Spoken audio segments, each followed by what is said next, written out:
A paz do Senhor Jesus. Eu estou falando aqui direto da cidade, de Alagoa Grande, na Paraíba.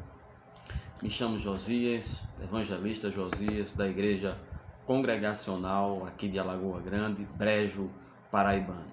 Queridos, o título do vídeo é se o joio ele está no meio da igreja ou se ele está no mundo. Há muitos comentários sobre essa questão e muitos estão afirmando que o joio não está dentro da igreja e sim o joio está no mundo, porque o Senhor Jesus, quando falou dessa parábola no livro de Mateus, eu estou em Mateus capítulo 13 e versículo 36, ele começa a explicar essa parábola do joio e do trigo. E aí surgiu essa questão: o Senhor se referia à igreja ou o Senhor se referia ao mundo?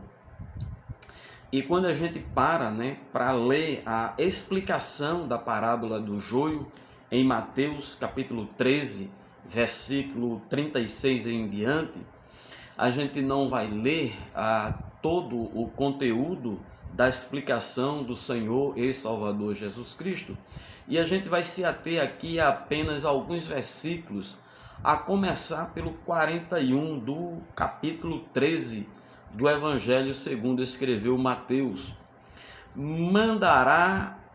Verso 41, mandará o Filho do Homem aos seus anjos, que ajuntarão do seu reino todos os escândalos e os que praticam iniquidade.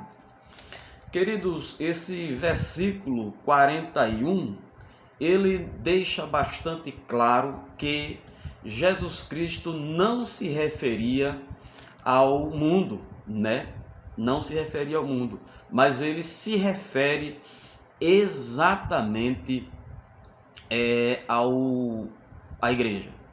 Ele está falando da igreja e não do mundo, porque a gente percebe claramente, no livro de 2 Timóteo, 1 Timóteo, capítulo 5, versículo 24, a Bíblia diz que alguns pecados de pessoas, eles aparecem logo, enquanto que outras pessoas, os seus pecados ocultos ou sua vida de iniquidade aparece depois.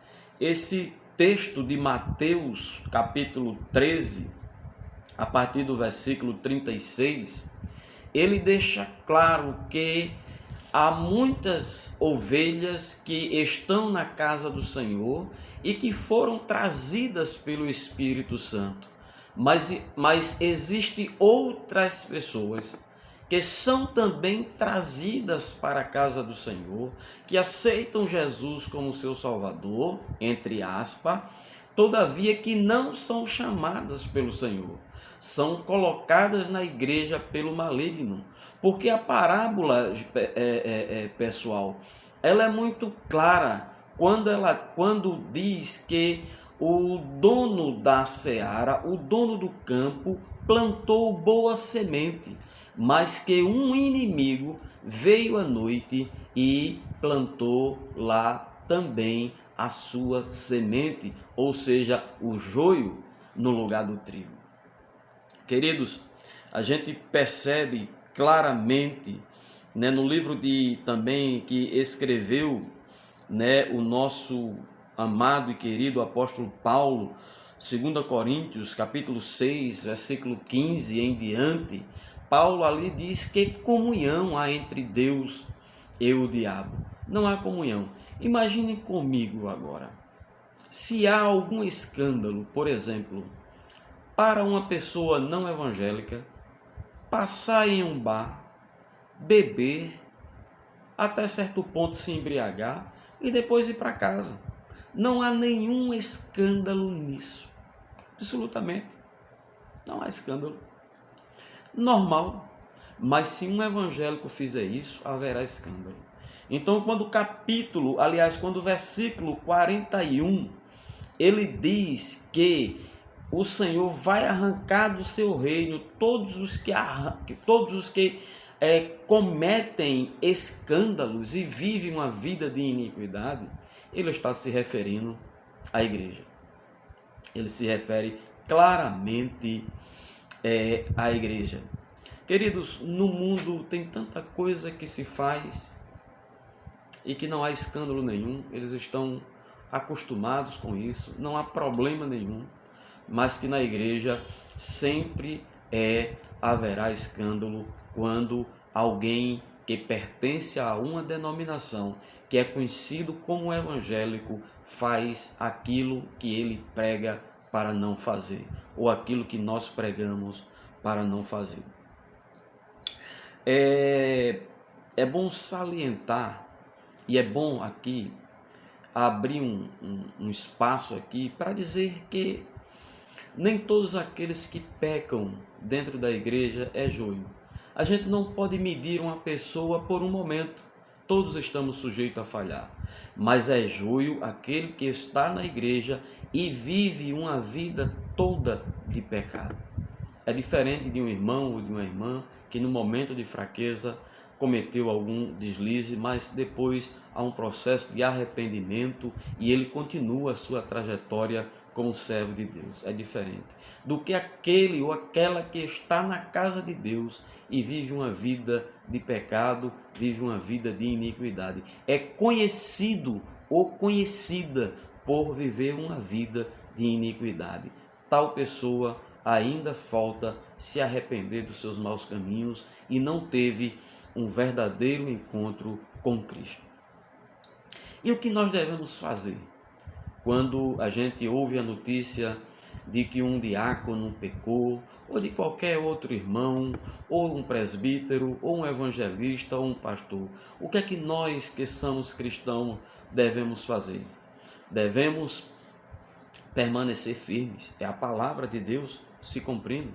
Jesus foi muito claro quando ele disse que o inimigo plantou a semente no campo, e esse campo aqui entenda que é a igreja. O inimigo plantou, então é natural que os escândalos aconteçam, e é claro que quem tal coisa vem praticando pagará. A Bíblia diz que o mesmo Senhor Jesus Cristo diz que era melhor que essa tal pessoa não tivesse nascido. Queridos, eu me lembro perfeitamente de uma vez em que eu estava evangelizando e encontrei ali no meio da rua duas pessoas, dois homens em um bar. Eles estavam brigando. A briga era muito feia. A briga ela incluía facas. Os dois estavam literalmente se matando. E eu estava distribuindo literatura quando de repente eu parei e fiquei estático. Fiquei parado ali, olhando para aquela situação e fiquei ali daquele parado. A gente tinha combinado para encerrar o evangelismo, debaixo de um viaduto, e cada um ir para suas casas. Foi quando o diácono da minha igreja, antiga igreja, Batista Maranata, o diácono Tavares e o diácono Jarbas me chamaram. Eu estava parado e eles gritaram de lá: Josias, venha para cá, vamos terminar o evangelismo, vamos orar e vamos encerrar e vamos para nossas casas. E foi ali que eu me despertei. Eu nunca mais me esqueço disso. Qual é a lição e o que é que isso tem a ver com a palavra do joio e do trigo? Nós não devemos nos espantar, nós não devemos pasmar, mas nós devemos continuar a nossa trajetória. Queridos e queridas,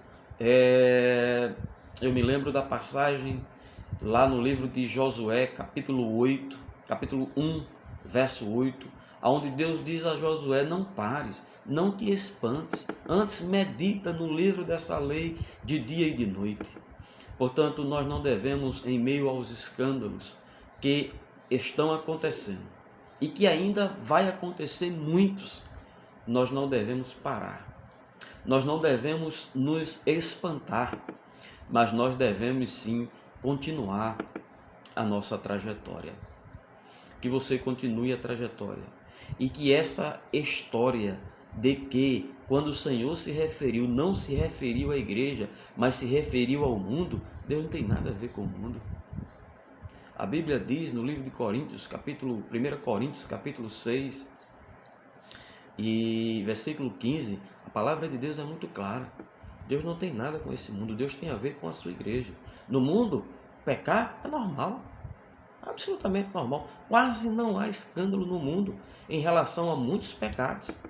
Mas na igreja é. O próprio mundo, quando percebe que a igreja, ela está, quando ela falha, ou quando alguma pessoa que se diz evangélica, que faz parte de uma igreja e falha, eles mesmos se escandalizam e apontam. E o escândalo, ele é terrível, porque ele, de certa maneira, dificulta que as pessoas sejam salvas no Senhor Jesus Cristo. Um abraço, Deus abençoe você, abençoe sua vida. Eu espero ter esclarecido para você que estava em dúvida que se o Senhor se referia ao mundo ou à igreja, é a igreja mesmo. Deus abençoe você, um abraço e até o próximo vídeo, se Deus quiser. Tchau!